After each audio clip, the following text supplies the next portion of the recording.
Oi pessoal, hoje nós vamos continuar a nossa série baseada no livro Guerra de Palavras do Paul Tripp.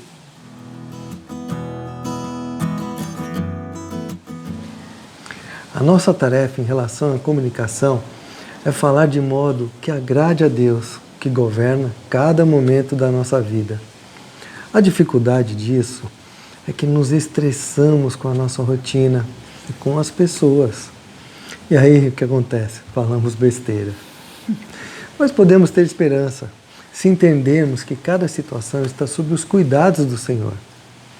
Na medida em que me firmo nessa verdade, pela fé, eu posso me dedicar ao que Deus me chamou para fazer, que é viver e falar de um modo que dê glória a Ele.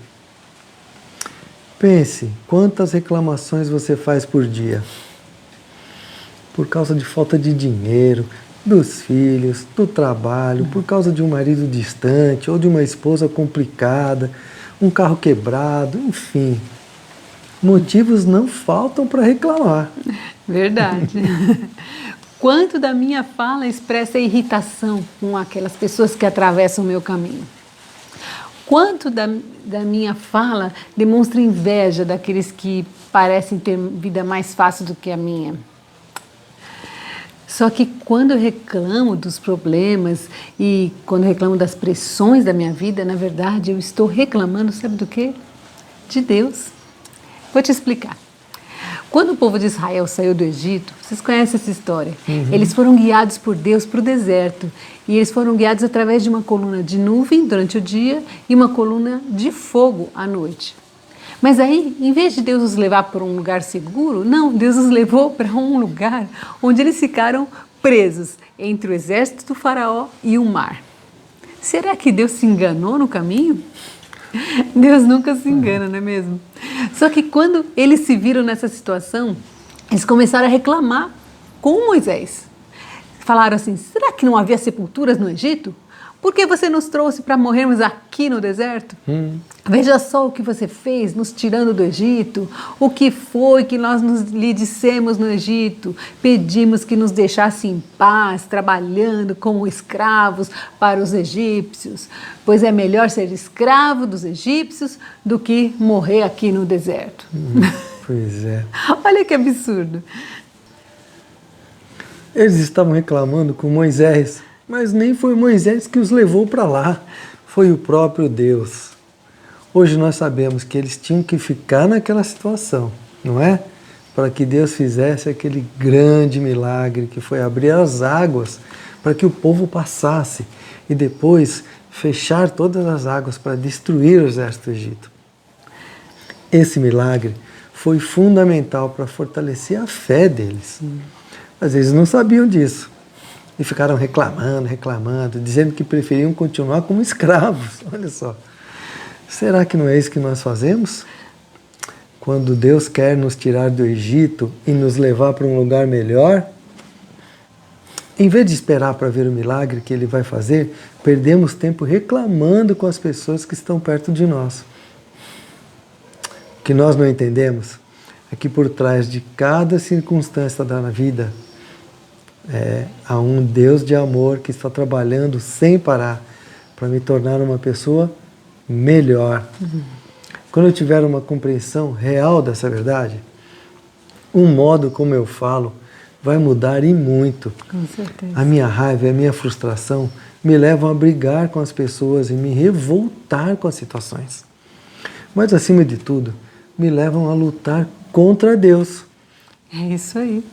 Se eu pensar só nos resultados, eu vou me esquecer que todo o processo é importante no meu processo de santificação. Por exemplo, se eu planejei meu dia ou se eu planejei um evento e aí deu tudo errado, como é que eu reajo diante disso? Eu vejo o que eu aprendi com a situação e tento corrigir?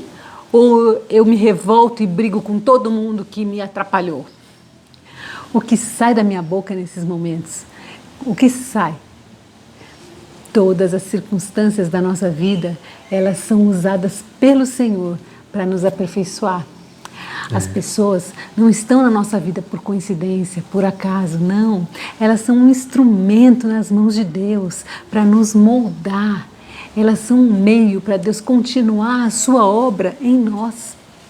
Aceitar que Deus nos deu relacionamentos para nos aperfeiçoar vai mudar totalmente as palavras que nós falamos para essas pessoas.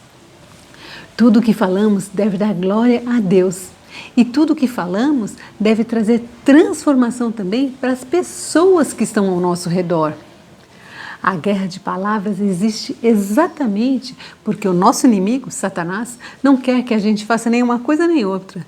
Nem que a gente dê glória a Deus e nem que a gente ajude essas pessoas que estão em nós, ao nosso redor na sua transformação pessoal. Pois é. Mas eu só vou conseguir cumprir esse papel quando eu me submeter ao governo de Deus. Esse governo sobre a minha vida. Quem governar o meu coração vai controlar a minha língua. Lembre-se, a boca fala do que o coração está cheio. Suas palavras revelam o que está descansando sobre o controle de Deus ou que você está lutando contra esse controle. Há 4 mentiras que nos levam a ter prioridades erradas na vida e nos levam a brigar com os nossos queridos.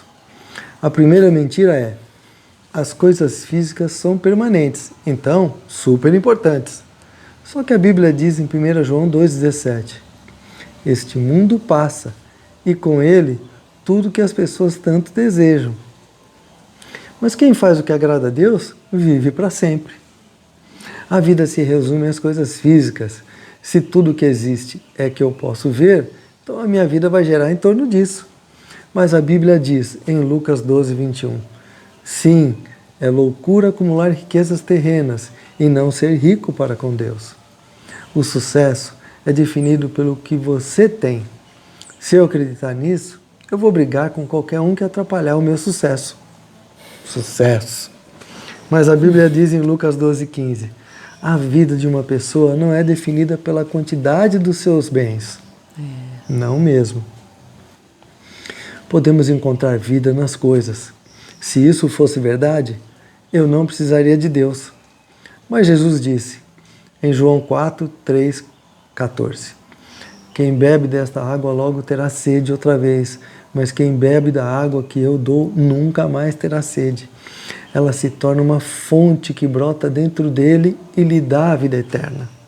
É isso. Toda a nossa vida é determinada pelo que acreditamos. Essas mentiras que nós vemos aqui, elas nos levam a uma guerra com os nossos queridos, por acreditar que eles estão atrapalhando a nossa busca por algo que, na verdade, nós nunca vamos encontrar longe de Deus. Agora, se você está comprometido com Jesus de verdade e quer que a sua vida expresse a adoração que você tem por Ele, então a sua fala vai mudar necessariamente. O que as suas palavras dizem? Revelam que você vive em função de coisas? O que acontece quando planos são frustrados? Ficamos lamentando ou atacando quem nós culpamos por esses erros? Nossa fala reflete os sonhos que nós temos, reflete o que valorizamos. Se cada um está firme no seu sonho pessoal, pensando só nas coisas, a frustração e os desapontamentos serão inevitáveis, na medida em que os seus sonhos vão se chocar com os sonhos do seu cônjuge. Vocês terão muitos problemas quando vocês falarem. Pense bem, como é que eu falo com os outros quando eles parecem ficar no caminho dos meus sonhos? Se eles estão me atrapalhando? O que acontece com a minha fala quando as circunstâncias são difíceis? O que acontece com a minha fala quando os outros erram comigo? Imagine agora se você pudesse assistir ao filme da sua vida, mostrando cada situação que você viveu ao longo de toda a sua vida. O que você acharia das suas falas nesse filme? O que as suas falas revelariam sobre o que é importante para você? Veja o que diz 2 Coríntios 5,17. Logo, todo aquele que está em Cristo se tornou nova criação. A velha vida acabou e uma nova vida teve início. As suas falas mostram que você é uma nova criatura. Será? Ou elas só mostram isso quando você está calmo e está tudo bem? Pois é. Mas Paulo continua nos versículos 18-20. E tudo isso vem de Deus, aquele que nos trouxe de volta para si por meio de Cristo e nos encarregou de reconciliar outros com Ele. Pois em Cristo, Deus estava reconciliando consigo o mundo, não levando mais em conta os pecados das pessoas. E Ele nos deu esta mensagem maravilhosa de reconciliação. Agora, portanto, somos embaixadores de Cristo. Deus faz seu apelo por nosso intermédio. Falamos em nome de Cristo quando dizemos: reconciliem-se com Deus. O embaixador é alguém que foi chamado para representar o seu país e o seu presidente em uma terra estranha. Muito importante. Quando Paulo nos diz que somos embaixadores, isso quer dizer que estamos nesta terra representando o nosso rei. O embaixador não busca os seus próprios interesses e nem fala o que ele pensa. Ele sempre tem em mente a sua missão. É assim que devemos pensar. Somos embaixadores, portanto, a nossa fala e os nossos interesses, eles devem representar os interesses do rei. Sim. É lógico isso, né? É. Quando nós vivemos como embaixadores do rei, nós dizemos o que o Senhor diria. Jesus fez isso. Ele disse: as palavras que eu digo não são minhas, mas de meu Pai que permanece em mim e realiza suas obras por meu intermédio. Isso está em João 14:10. Como embaixadores do nosso rei, devemos falar para alcançar o coração das pessoas. Só que isso não é natural para a gente. A maior parte do que nós falamos reflete o nosso desejo próprio de ter o que queremos ou as nossas frustrações quando as coisas dão errado. Quando as nossas palavras fazem mais mal do que bem, provavelmente nós estamos falando de modo contrário aos propósitos de Deus.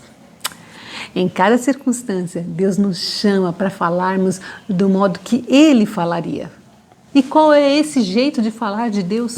Como é que é? Em primeiro lugar, é abençoar quem me perseguir. Abençoem aqueles que os perseguem. Também é vencer o mal com o bem. Vençam o mal praticando o bem. Outra coisa da fala de Deus é não se vingar. Nunca se vinguem, deixe que a ira de Deus se encarregue disso. Mais uma coisa da fala de Deus: ser humilde, amável e tolerante. Sejam sempre humildes e amáveis, tolerando pacientemente uns aos outros em amor. Mais uma coisa: ouvir antes de ficar com raiva.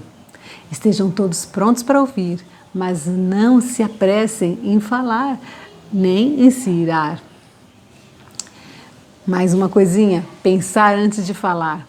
O coração do justo pensa bem antes de falar. Pois é, coisas importantes. Sim. Poderíamos falar muito mais coisas sobre esse jeito de falar que Deus espera de nós. Infelizmente, o nosso modo de falar costuma ser muito diferente do modo dele. Então, como passar a falar de acordo com o padrão de Deus? Vamos usar 3 armas para essa mudança. A primeira arma é a humildade. Paulo nos orienta nesse sentido. Ele diz: não sejam egoístas nem tentem impressionar ninguém. Sejam humildes e considerem os outros mais importantes que vocês. Não procurem apenas os próprios interesses, mas preocupem-se também com os interesses alheios. Isso está em Filipenses 2, de 3 a 4. Geralmente, eu entro em conflito quando me pedem para abrir mão do meu tempo, dos meus planos, das minhas coisas, ou então do controle da situação. Pense sobre a última vez que discutiu em casa e veja se essa discussão se encaixa em uma dessas coisas. Provavelmente. Jesus nos deu o exemplo maior de humildade e por isso não brigava com ninguém. Paulo continuou com o texto nos orientando a seguir o exemplo de Jesus.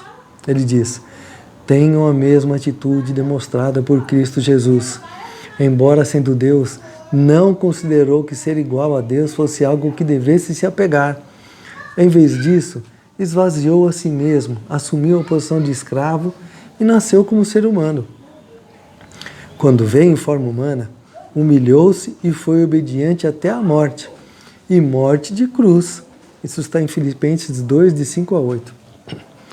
Lembre que essa guerra de palavras é, antes de tudo, interna. Então, a primeira arma para vencer essa batalha é se lembrar que Deus é o centro e não eu.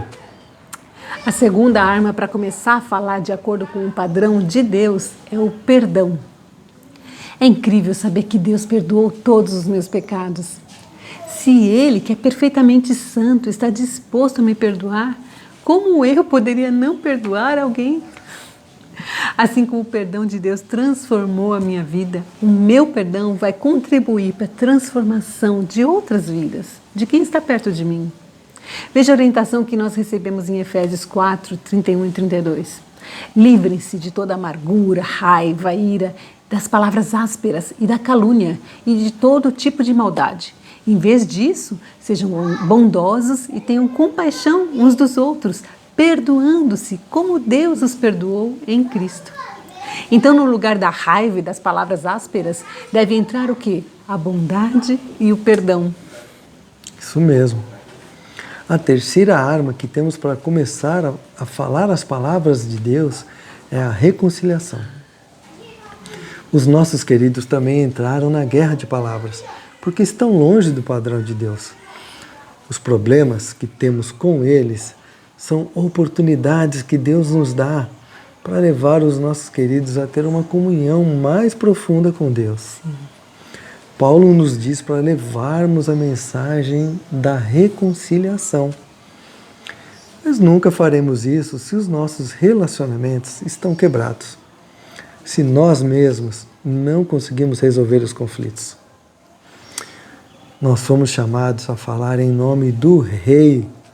Deus nos colocou no lugar exato e no momento certo para nós agirmos em nome dele. Sim. O nosso trabalho de embaixadores é um trabalho de tempo integral. Por isso, tudo que falamos e fazemos deve refletir o que Deus diria e faria. Para isso, precisamos exercitar a humildade, o perdão e a reconciliação, levando a palavra de Deus a cada situação da nossa vida. Pense e ore sobre isso. Onde Deus está te chamando para ser um agente da reconciliação? Isso aí. Se você gostou desse vídeo, deixe seu like aí e compartilhe com os seus amigos. Se inscreva no nosso canal, ative o sininho. Assim, sempre que postarmos um novo vídeo, você vai ser notificado. Semana que vem tem mais. Continuaremos com essa série Guerra de Palavras. Até lá! Tchau!